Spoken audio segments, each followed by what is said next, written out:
नमस्कार। बिहार एक ऐसा नाम जिसके बारे में सोचते ही कई तस्वीरें दिमाग में आती हैं, है ना? लेकिन इसकी असली कहानी क्या है? एक ऐसी जगह जहां इतिहास, राजनीति और विकास की धाराएं एक साथ मिलकर एक बहुत ही अनोखी और कभी-कभी एक उलझी हुई तस्वीर बनाती हैं। चलिए आज इसी पहेली को सुलझाने की कोशिश करते हैं। चलिए सीधे एक नंबर से शुरू करते हैं और ये नंबर आपको शायद चौंका दे। 9.2%। ये है बिहार की जीएसडीपी विकास दर। इस आंकड़े के साथ बिहार आज भारत की सबसे तेजी से बढ़ने वाली राज्य अर्थव्यवस्थाओं में से एक है। मतलब इकोनॉमी रॉकेट की रफ्तार से आगे बढ़ रही है। लेकिन कहानी में ट्विस्ट यहीं से आता है।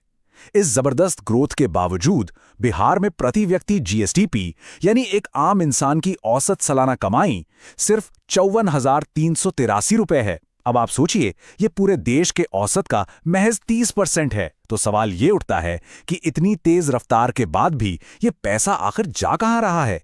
एक आम बिहारी की जेब तक क्यों नहीं पहुंच रहा? अब देखिए, आज की इस पहेली को सुलझाने के लिए हमें थोड़ा पीछे जाना होगा इतिहास में, क्योंकि बिहार की आज की कहानी को समझने के लिए इसकी गहरी और शानदार जड़ों को जानना बहुत जरूरी है। क्या आप जानते हैं कि लगभग 1000 साल तक यह इलाका, जिसे तब मगध के नाम से जाना जाता था, पूरे भारत की शक्ति, संस्कृति और ज्ञान का केंद्र था। यह सिर्फ एक राज्य नहीं था, बल्कि एक पूरी सभ्यता की धड़कन था। इस टाइमलाइन पर एक नजर डालिए। ये सिर्फ तारीखें नहीं हैं, ये एक महान विरासत की कहानी है। चंद्रगुप्त मौर्य से लेकर अशोक और फिर गुप्त साम्राज्य तक भारत के सबसे महान साम्राज्यों ने यहीं से हुकूमत की। और सिर्फ इतना ही नहीं, नालंदा और विक्रमशिला जैसी यूनिवर्सिटीज के साथ बिहार उस दौर में पूरी दुनिया के लिए ज्ञान का सबसे बड़ा सेंटर था।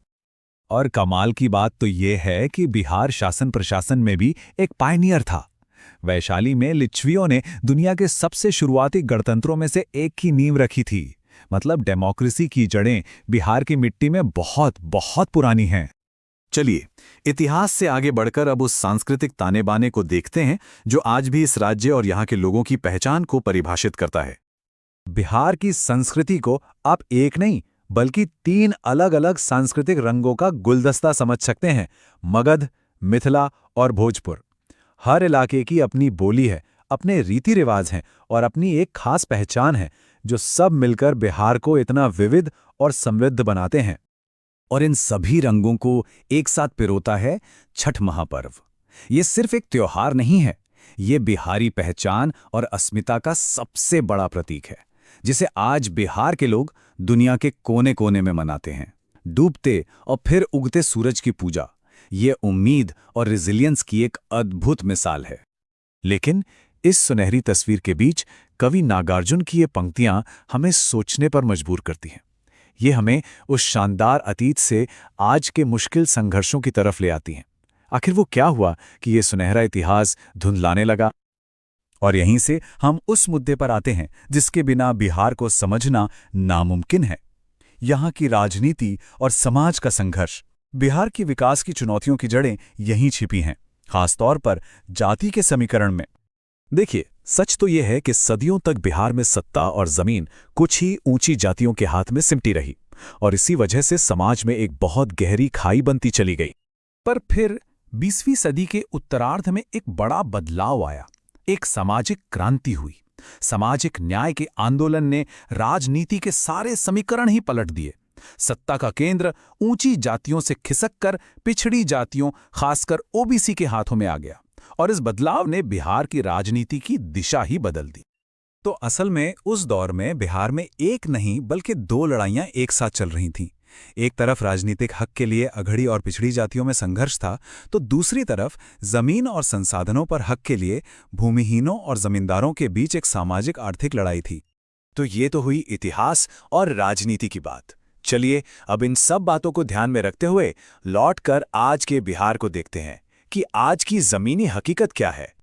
आपको शायद ये जानकर हैरानी होगी कि बिहार एक एग्रीकल्चरल सुपर पावर है।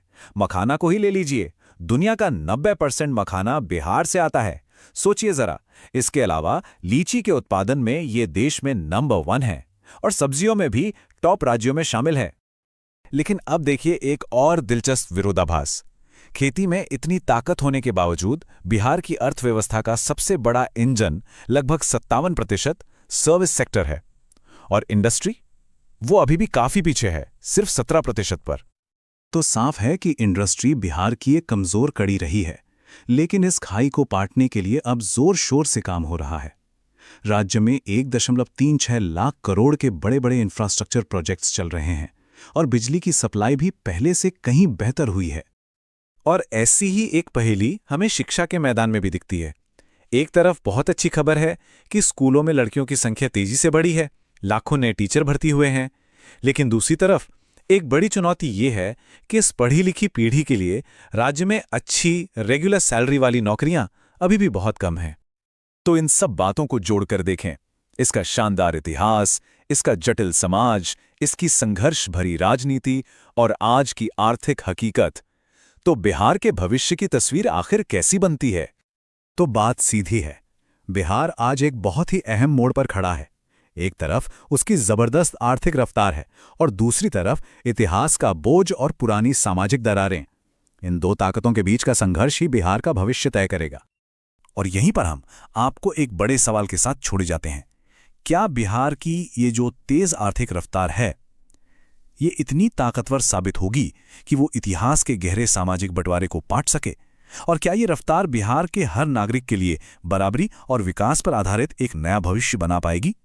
इसका जवाब तो सिर्फ आने वाला वक्त ही देगा।